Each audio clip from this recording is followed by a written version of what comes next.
The desire for trade goods and exploration drove Scandinavian traders to establish extensive trade networks in new territories, aided by means of travel like longships and open waters. It has been suggested that Scandinavians faced unequal trade practices imposed by Christian advocates, which eventually led to the collapse of trade relations and raids against them. British merchants, openly declaring themselves Christians, refused to trade with pagans and heathens, the Scandinavians, favoring instead the benefits of supply access and pricing within a Christian trading network. A dual pricing system emerged, with both openly declared and clandestine traders conducting business with prohibited groups. Viking raids were distinct from regular trade expeditions, but coexisted with them. Societies with traditions of retaliatory raids when their honor was at stake found themselves targeted by foreign groups similarly motivated by perceived affronts to their honor.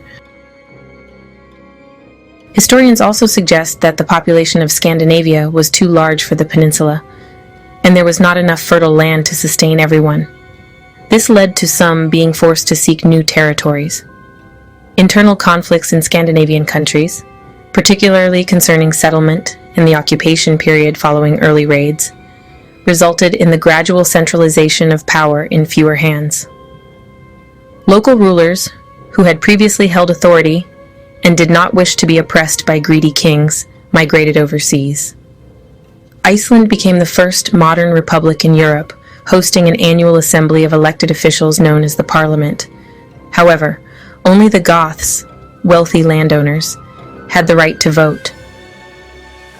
The Viking raids began in 787 AD when, according to the Anglo-Saxon Chronicle, a group of men from Norway sailed to the Isle of Portland in Dorset. There, a royal official mistakenly thought they were traders. However, they killed him when he tried to escort them to the king's estate to pay a trade tax on their goods. Nevertheless, it is widely believed that the Viking Age in the British Isles began in 793. The Anglo-Saxon Chronicle records that the Scandinavians attacked the most important monastery on the island of Lindisfarne. Note that the generally accepted date for this event is June 8th rather than January. In the year 793 AD, this year came dreadful forewarnings over the land of the people of Northumbria, terrifying the people most miserably. These were immense flashes of light rushing through the air, whirlwinds, and fiery dragons flying in the sky.